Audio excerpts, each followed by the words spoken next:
नागपूर शहर आणि शहराच्या विकासाशी निगडीत मुद्द्यांवर चर्चा करण्यासाठी केंद्रीय मंत्री नितीन गडकरी यांनी शुक्रवारी एक बैठक घेतली। या बैठकीत एनआयटीशी निगडीत मुद्द्यांवरही चर्चा झाली।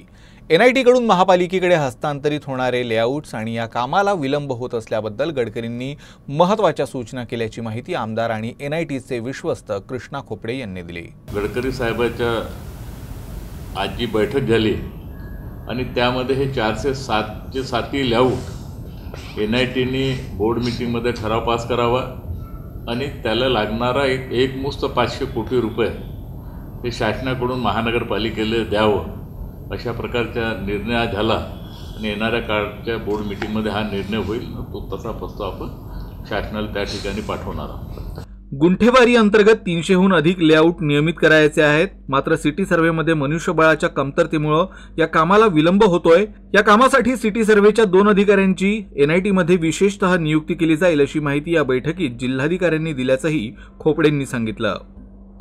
गुंठेवारीच्या अंतर्गत ज्यांच्यापाशी एग्रीमेंट, करारनामे, कब्जापत्र आहे, कमीत कमी 98-99% घरं बनले आहे, परंतु ते नियमितीकरण होत नव्हतं आणि म्हणून नागपूर सुधार पन्यासने प्लेन टेबल सर्वे त्याचा केला। प्लेन टेबल सर्वे करून त्याला मान्यता दिली।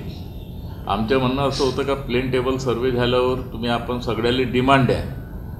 सिटी त्याच्यानंतर हे सिटी सर्वेच्या मोजणी करता टाकतात आणि तिकडून आल्यानंतर ते डिमांड इश्यू होते आणि सिटी सर्वेला गेल्यानंतर तिथं भरपूर वेळ लागते, कारण आजच्या तारखेमध्ये सिटी सर्वेकडे कमसे कम 250 ते 300 प्लेन टेबल सर्वेकडून प्रस्ताव पडल्या, एनआयटीने पैसे भरले, त्यांच्याकडे मेन पॉवरची प्रॉब्लेम आहे आणि त्याच्यामुळे ते टप्प्याटप्प्यानं ते करतात। म्हणून आजच्या मीटिंगमध्ये असं ठरलं का कलेक्टर साहेबांनी मान्य केलं का आम्ही 2 सिटी सर्वेचे अधिकारी एनआयटीला देतो आणि ते तिथं मॅपद्वारे ते जे मोजणी केली आहे त्याद्वारे आम्ही ताबडतोब तो मार्ग काढतो आणि एनआयटीमध्ये डिमांड देईल आणि तिथं एनआयटीमध्ये बसून ते सिटी सर्वेची मोजणी होईल आणि तो एक मार्ग काढण्याचा त्या ठिकाणी प्रयत्न केला आहे।